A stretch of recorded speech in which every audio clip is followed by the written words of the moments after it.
Kenapa MSG alias micin punya reputasi buruk? Simak fakta sebenarnya menurut para ahli.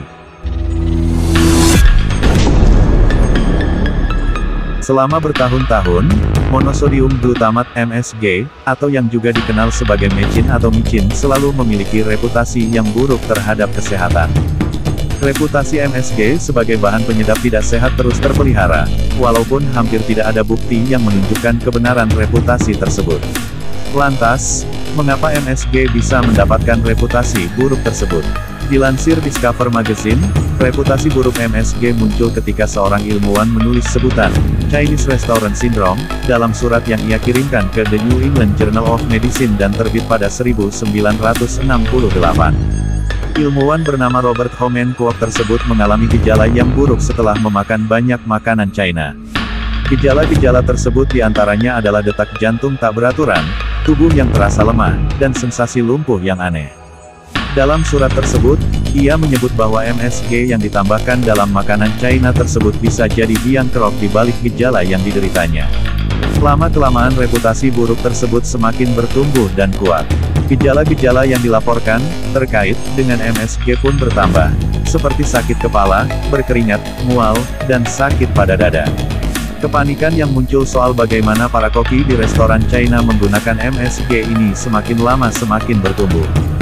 Di New York, otoritas kesehatan bahkan pernah menulis surat pada produsen makanan China. Mereka meminta para produsen tersebut untuk menggunakan lebih sedikit MSG. Surat tersebut tidak pernah dikirim ke produsen makanan lain selain makanan China. Seorang ahli kesehatan meminta mengganti sebutan Chinese Restaurant Syndrome dengan nama lain yang tidak spesifik merujuk pada kuliner tertentu. Sebab bahan MSG bisa ditemukan di berbagai jenis makanan. Namun saran tersebut sama sekali diabaikan.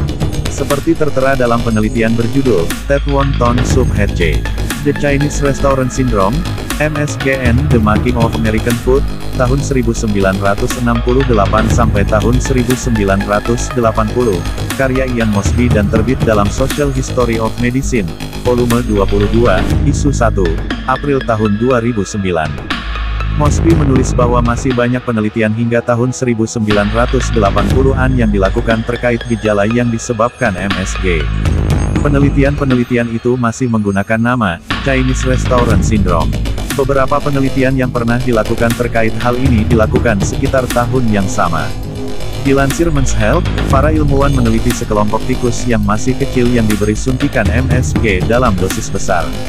Tikus-tikus tersebut menerima sekitar 25.000 mg MSG per kilogram. Dampaknya, mereka mengalami kemunduran fungsi otak.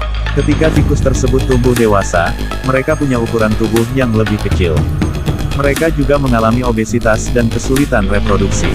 Kesimpulannya, para ilmuwan dalam penelitian tersebut menyarankan wanita hamil untuk menghindari MSG.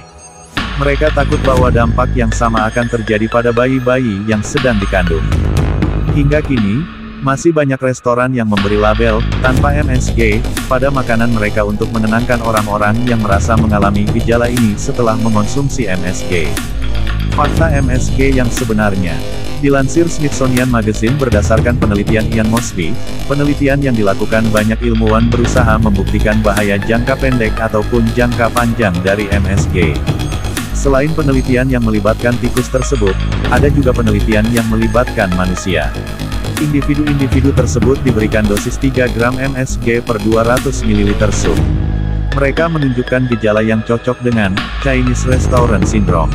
Namun, semakin banyak penelitian bertahun-tahun, hasil yang didapatkan semakin rumit. Beberapa penelitian mengonfirmasi ditemukannya otak yang terdampak pada hewan dan gejala tertentu pada manusia karena MSG. Namun, penelitian lain tidak menunjukkan hasil yang sama. Banyak penelitian yang bahkan menunjukkan hampir tidak ada korelasi antara MSG dan gejala-gejala tersebut. Misalnya, International HC Society pada Januari tahun 2018 menghapus MSG dari daftar faktor yang menyebabkan sakit kepala, setelah banyak penelitian menunjukkan tak ada koneksi di antara keduanya. Kemudian pada Desember tahun 2018, Profesor Psikiatri dan Farmakologi di Universitas Pittsburgh John Ferenstrom mempublikasikan penelitian yang mengulas soal dampak penyakit dari MSG. Kesimpulan penelitian tersebut menunjukkan bahwa MSG yang terkandung dalam makanan tidak menyebabkan dampak buruk pada otak manusia. Mengonsumsi glutamat alias MSG juga tidak bisa menembus pembatas antara darah dan otak. Orang-orang Amerika biasanya mengonsumsi 500 mg MSG per hari atau sekitar 7 mg per kilogram per hari untuk orang dengan berat badan 70 kg. Jumlah konsumsi MSG tersebut memang tak setinggi jumlah konsumsi MSG di budaya Asia. Namun, tetap tidak mendekati jumlah 25.000 mg per kilogram megadose MSG yang digunakan pada penelitian terhadap tikus-tikus tersebut. Banyak penelitian yang menunjukkan adanya korelasi antara dampak fisik buruk pada manusia dengan konsumsi MSG hanya terjadi ketika MSG diberikan dalam dosis sangat besar. Hingga akhirnya, lembaga-lembaga di dunia dengan tegas menyatakan MSG adalah bahan penyedap yang aman dikonsumsi. Seperti Food and Drug Administration, FDA, Amerika Serikat, World Health Organization, WHO, dan juga Kementerian Kesehatan RI. Dalam penelitian yang dilakukan oleh WHO dan Food and Agriculture Organization, FOA, Persatuan Bangsa-Bangsa PBB, mereka tidak bisa mengonfirmasi adanya keterkaitan MSG dalam Chinese Restaurant Syndrome. Sindrom tersebut semata muncul berdasarkan bukti anekdot. Pada intinya dari penelitian WHO dan FOA disimpulkan, tak perlu takut pada MSG. MSG hanya akan membuat makanan terasa enak karena akan memberikan rasa umami pada makanan. Selain itu, glutamat yang merupakan elemen kunci dalam MSG juga terkandung dalam banyak bahan makanan alami seperti daging, ikan-ikanan, rumput laut, keju parmesan, tomat, dan lain-lain. MSG sendiri dibuat dengan cara mengekstrak asam glutamat yang terkandung pada banyak bahan makanan alami tersebut. Secara kimia, MSG berbentuk seperti bubuk kristalin berwarna putih yang mengandung 78% asam glutamat dan 22% gabungan dari sodium dan air. Glutamat yang terkandung pada bahan makanan alami ini sama saja dengan glutamat dalam MSG. Keduanya sama-sama menghasilkan rasa umami pada makanan, dan dicerna dengan cara yang sama oleh tubuh manusia.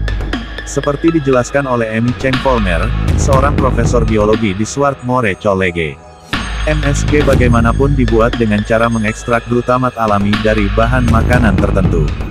Ia membandingkannya dengan seseorang yang mengonsumsi suplemen zat besi versus seseorang yang mendapatkan zat besi dari bayam atau daging merah. Mengonsumsi suplemen zat besi akan menciptakan jalan tol antara zat besi dengan aliran darah, yang tidak akan bisa kamu temukan di sumber zat besi alami. Perbandingannya serupa dengan antara mengonsumsi MSG atau glutamat dalam bahan makanan alami. Menurut Eli Krieger, RDN yang juga merupakan host Ellie's Real Good Food, salah satu masalah terkait MSG adalah pada makanan berkualitas buruk yang diberikan MSG untuk meningkatkan rasanya. Bukan MSG yang jadi masalah, tapi MSG bisa membuat makanan berkualitas buruk terasa enak sehingga lebih menarik dari yang seharusnya, kata Eli dalam Men's Health. Namun tetap saja, MSG harus dikonsumsi sesuai jumlah standar. Seperti kata Ferenc Storm, MSG tidak boleh dikonsumsi berlebihan. Dosis yang tepat akan memberikan rasa luar biasa pada makanan. Namun jika terlalu banyak, maka akan memberikan rasa yang tidak enak. Hanya jika dosis yang dikonsumsi terlalu banyak dan orang-orang tersebut mengonsumsinya dalam keadaan perut yang kosong, yang bisa menyebabkan gejala tertentu.